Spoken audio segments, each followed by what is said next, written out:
Salut et bienvenue sur Little Baby Pom. Nous voici du coup dans une nouvelle vidéo et une vidéo où, comme vous l'avez vu dans la miniature, c'est refus, refus, refus, des pleurs, des larmes pour une maison. Donc je vais vous expliquer grosso modo comment ça se passe pour s'expatrier et surtout pour trouver un logement. Cette vidéo c'est vraiment la vidéo explicative de comment trouver un logement quand on s'expatrie.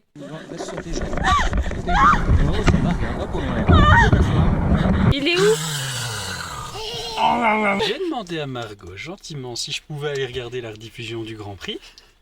Et elle a dit gentiment non. Non. Un bretzel géant, c'est génial.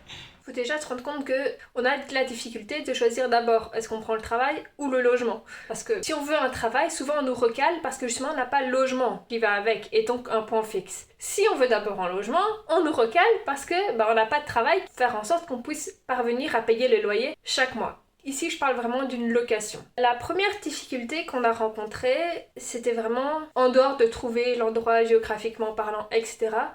Vraiment, la difficulté première, c'est qu'en fait, les agences ne veulent même pas nous recevoir. Je vais distinguer de deux façons, via Internet ou en agence directement. Sur Internet directement, il faut envoyer d'abord tout notre dossier de candidature. Donc vraiment tout, avec les fiches d'imposition des 3 dernières années, tous les revenus possibles et imaginables qu'on perçoit, notre situation vraiment le plus poussée. Et seulement suite à ça, et après avoir analysé tout notre dossier de candidature et nos impôts, on peut, oui ou non, visiter un bien. Donc déjà, rien que pour une visite, c'est déjà la galère. Je pensais que c'était dans la capitale et à Paris que c'était principalement comme ça. Bah non, même dans les petits villages dans le sud de la France, c'est pareil. Et ça complique vraiment la donne. Surtout qu'il y a beaucoup de documents qu'on n'a pas, vu qu'on n'est pas français de base et qu'on vient pour s'expatrier justement. En agence, quand on est allé en agence directement, donc les gens sont vraiment très très gentils, ça y est, rien à redire là-dessus.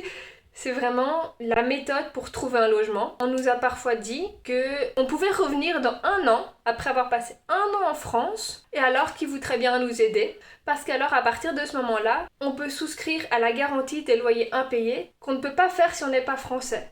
Et du coup, si on ne sait pas faire, ça ne les intéresse pas. Mais le problème, c'est qu'on ne sait pas commencer par là si on n'a pas la première personne qui accepte, en fait. Et la difficulté qu'il y a également avec ça, c'est que dans les agences, ils n'ont presque rien à louer, tellement ça part vite. Ça part vraiment très vite et ils n'ont quasiment que de l'achat. Ce qui n'était pas notre but principal maintenant en tout cas, c'était vraiment être en location et ça on ne trouvait pas. Donc on s'est redirigé vers les particuliers et là, la catastrophe, le nombre de mails qu'on a envoyés avec parfois juste 0 réponse alors qu'on détaillait tout bien et qu'en plus on avait de la chance, c'est que Tanguy arrivait avec un travail et malgré ça c'était un refus catégorique parce que on ne sait pas souscrire à la garantie des loyers impayés, parce que comme on n'est pas français c'est pas sûr à 100% pour le travail, parce qu'on n'est pas deux à avoir un revenu, enfin il y a vraiment beaucoup de choses qui devenaient compliquées. On n'était vraiment pas prêt entre guillemets à ça, on pensait que vraiment que c'était dans la capitale parisienne que c'était comme ça, car en Belgique c'est toute une autre façon de faire.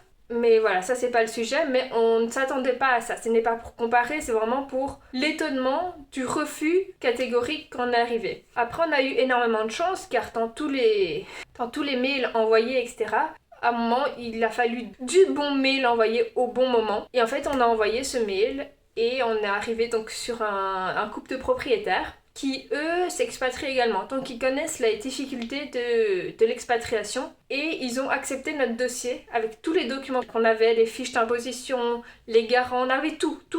Juste, on n'habite pas en France. Et du coup, je les remercie énormément car c'est grâce à eux qu'on a notre premier logement en France et que suite à ça, on pourra évoluer en France. J'avais déjà regardé beaucoup de vidéos à ce sujet. Ils disaient que c'était compliqué, mais je pensais qu'ils exagéraient. Et bah honnêtement, ils exagèrent pas du tout.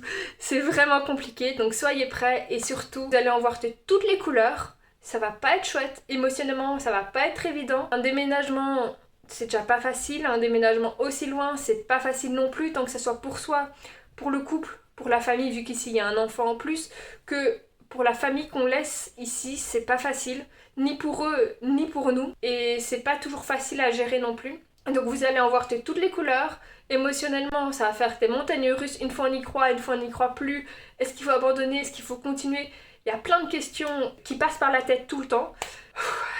Et finalement, on a trouvé un endroit où on n'avait pas spécialement cherché de base, avec tous nos critères, parce qu'en plus à un moment on se dit ouais, si c'est tellement difficile nos critères, on s'en fout en fait. Et là on a quand même su avoir nos critères, donc on est vraiment hyper ravis. On est dans une maison meublée parce que ça va nous arranger pour le déménagement, mais je ferai une vidéo plus explicative par rapport au déménagement et du sentiment que ça fait de partir définitivement. Donc ça sera dans une vidéo qui va venir prochainement, quand je serai en train de déménager vraiment, vu que là je suis toujours à Bruxelles. En tout cas, je vous remercie pour cette vidéo et on se retrouve très vite pour une nouvelle vidéo.